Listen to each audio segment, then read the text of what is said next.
Joe, congratulations on a pretty incredible performance this evening. First off, I'm sure you thought about this moment and had plans, but never in your mind could it have gone any better than it did tonight? I couldn't have written it up any better. I mean, it went really, really smooth.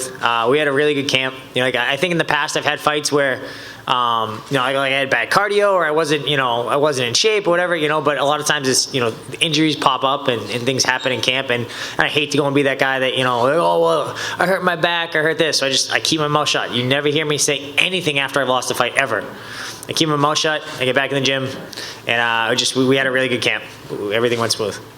You've had a lot of great moments in your career, but I mean, it looked like there was maybe a little bit of emotion, when it came to an end there. So I guess, can you talk about just what this moment meant to you and kind of what you were feeling in there? Yeah, I mean, I was definitely crying a little bit. I was trying to keep it in as best I could. I try not to be like all that emotional about stuff. I try to be a little stoic, but I was feeling, even like walking out before the fight, like I was just looking around, we had all the people in the green shirts, we printed up in my gym. I was feeling it. It was there's so much that went into this. It was more than usually you hear about oh, it's been 8 or 10 weeks, or it's been really, really hard. Literally since April of last year, I've been thinking about this. I was super unhappy with my last fight. And then since November, I've literally been in fight camp since last November. I've just been crushing it, just sucking it up, not complaining to anyone, just doing what I'm supposed to do, just, silently going and just torturing myself, just getting ready. And then it finally was here. So it was nice that it went so smooth.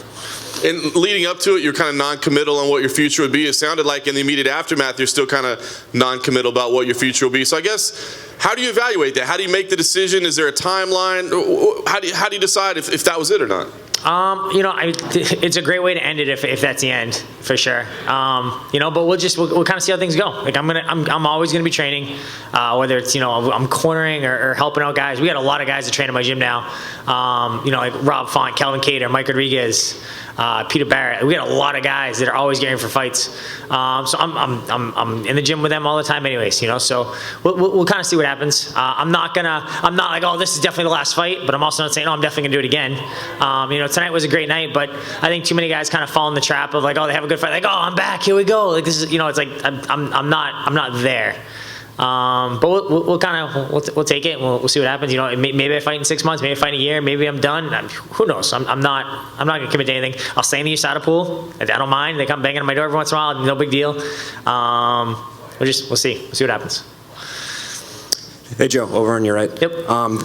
When we asked you in the lead up to this fight about your last performance in Boston, the Michael Johnson fight, you said, not really on my mind, but now that this one, you went out there and had this moment, does it mean anything to you to have erased those demons, that this was your moment in the Garden? Oh yeah, for sure. I mean, every fight camp, I had my coaches going nuts. My last sparring session was Saturday, and then the previous sparring session was Tuesday or Wednesday. And I'm trying to work on new things during the sparring session, and they're freaking out on me. Do the things you do well. So I'm we've been trying to work on all these new things, and nope, we want you to just go in and basically, we're too close to be working on new things.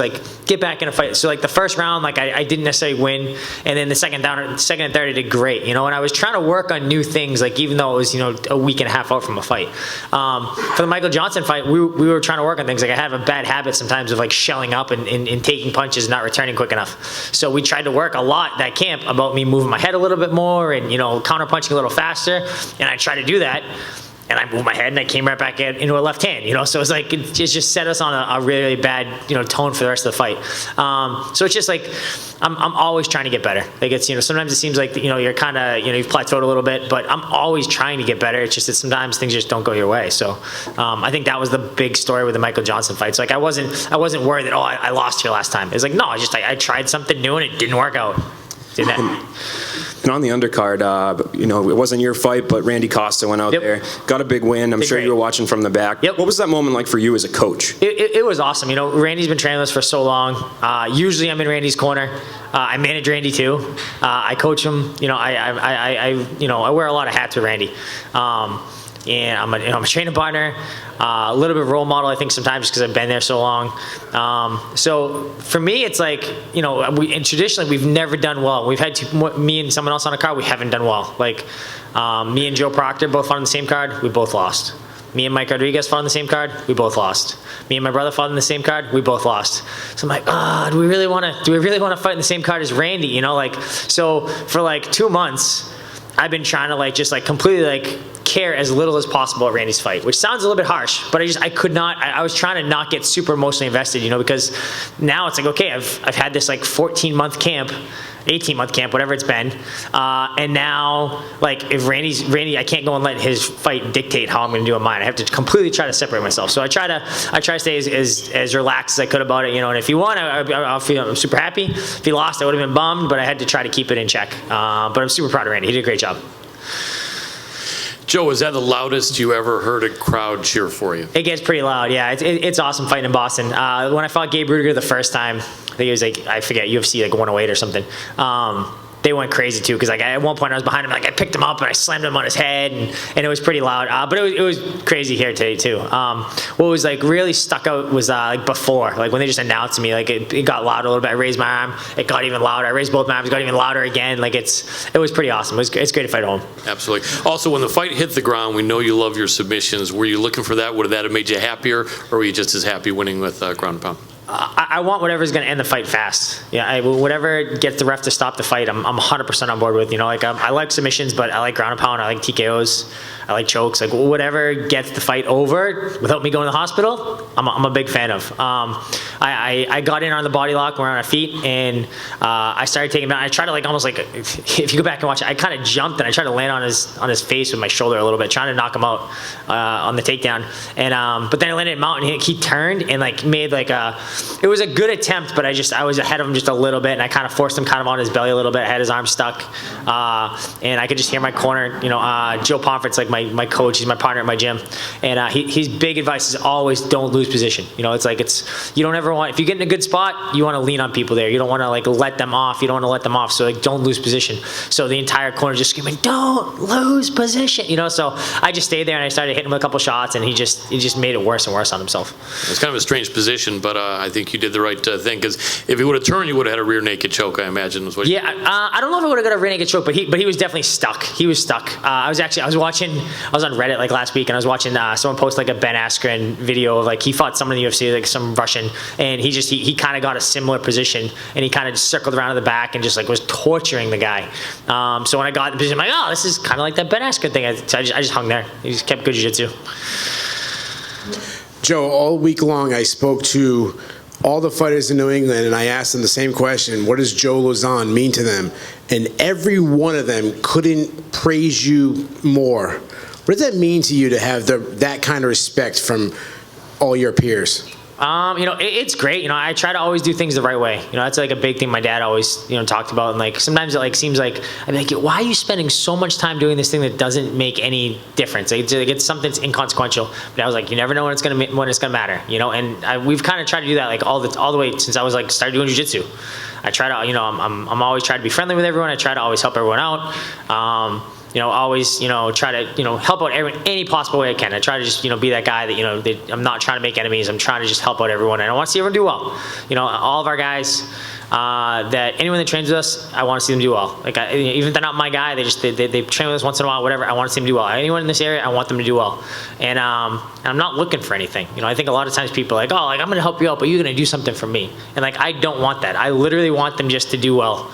And by them doing well, they're gonna, you know, I don't need to ask them to pay anything back. They're just going to continue to help out everyone else. And I think it's just a good culture. I think it's just like a good kind of one hand washing the other. And it just, you know, I love to help out all of our guys we can help, and you know, I think they're trying to pay it back a little bit. It's just really good group.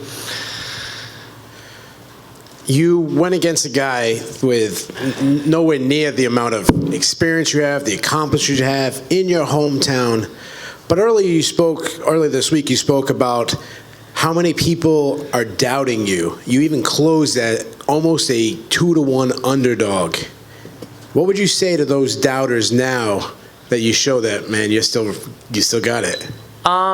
You know, I understand exactly where they're coming from. Like, I'm not like, oh, like, you know, screw you or whatever. Like, I understand exactly what it is. You know, I'm 35 years old. I've had a lot of fights in the UFC. Today was 27. Like, I've been doing this. I've been in the UFC since 2006. I've been around for a long time. I've had a lot of really quick fights like tonight where I've done well. had a lot of really long fights where I did not end up so well. You know, I ended up in the hospital and everything else. So I understand exactly what they're saying. But I don't feel old. I mean, if you saw me in the gym, like I do great. You know, we get all kinds of guys. You know, like I did my last sparring session with Rob Font. You know, who's top 7 or top 8 or something like that. You know, one of the best in the world. Doing great. You know, I did fine. You know, I'm a little bit bigger than Rob, but very good competitive rounds. Like I feel good. I don't feel old. I don't feel used up too much, but I'm realistic about the fact that, like, there's an end to this. You know, father time catch up to everyone. You know, like I'm not a spring chicken anymore. You know, so I don't feel like I have to like throw it in their face like, I told you. You know, feels good, I guess, a little bit to have a good fight, but it doesn't matter. I'm okay with it. I understand. Dovetailing on a couple of the just recent questions. Yep. Early before you got the takedown, you were sitting in the pocket, exchanging pretty heavy for a second, yep. a couple times. You did get tagged a few times. Do you think that time off really helped maybe your chin heal a bit because you had been in some wars, the Johnson fight, for example? So I've never really felt like I had that bad of a chin until the Clay Guida fight. I fought Clay Guida, he hit me like one time, and I think, you know, at first I didn't know, like, it was like, oh, is this the end? You know, he hit me, and I heard, like, you always hear people hear, like, ringing in their ears, and I always thought, like, it would be like a dull ring. It sounded like someone was slamming pots and pans, like, as loud as they could, like, right in both my ears when I fought Clay, and he hit me with, like, a huge shot. He hit me, like, right behind the ear, and hit me with a huge uppercut. So I was wondering, I'm like, oh, is this it? Every time I get hit, is it going to be like this? And then when I fought Grutzmacher, my last fight, he hit me a bunch of times, and honestly, I felt better about it after the fact. Like I got cut up pretty bad with a lot of elbows and a lot of little short, choppy shots, but I got tagged a few times, and I didn't go down right away. So I felt pretty good about it. I mean, I think having a little bit of time off, you know, certainly helped. I don't think it hurt, but I never thought I had a bad chin per se. You know, I've been hit pretty freaking hard, and I haven't gone down too much. Okay. And on the lighter side, you said you've been doing wearing a lot of hats, doing a lot of coaching for everybody. You're one of the OG gamers of mixed martial arts. Do you still find room for gaming? I've been playing a lot of Borderlands the last month. I felt like for, I don't know, maybe like the 2 or 3 months prior, I hadn't like touched my Xbox. Like I hadn't been doing anything. But in the last month or so, just, you know, trying to just kind of relax and decompress a little bit. Like it's hard sometimes because you're so focused on like one fight or like one date. Like it's one thing. It's like you kind of need something to kind of de-stress a little bit and just get your mind off of it. Because otherwise, my mind is just racing 24/7. Like the second I wake up, I'm thinking about the fight. The second until I go to bed, I'm thinking about the fight. Like so sometimes it's nice to kind of be able to just turn your brain off a little bit. So, but I'm playing a little Borderlands. It's been fun. Hey Joe, I actually watched your fight with Tateki Matsuda in the stands because we wanted to make sure we felt the crowd. Nice. For you. Yeah, love it was awesome. Tateki. Yeah, but the kid in front of us turned around and he said, "I'm sorry, you guys. I'm standing the whole fight. I drove 1,500 miles from Missouri to see Joe Lauzon fight." That's awesome. What does that mean to you to have that kind of impact on people as a kid? That you said at media day that you treat every fight as if it's your last, even your first UFC fight. You know, it's awesome. Like we have such awesome fans. You know, so many people are crazy. You know, I'm really fortunate. Like, you know, I was talking before about, you know, all these different people that train with us on Saturdays. I get people that drive like 2-3 hours to train with us every single Saturday. Like, it's like we have like such a good group of guys, you know, just dedicated. They come and they train because it's just good work. You know, I think if you're in New England, you need to be training my gym on Saturday mornings. Like, it's just, we have all the best guys around. It could be 10, 15 UFC guys there. Like, it's awesome. You know, and but same thing with fans. You know, I think, you know, it's so awesome to kind of, you know, leave an impact. Like, I wouldn't want to go and drive, you know, that far to go and watch anything. Like, I wouldn't, you know, so that's really cool to hear that. I didn't know someone did that, but that's really cool. All right, thanks, Joe. Cool. Thank you, guys. Thank you, Joe.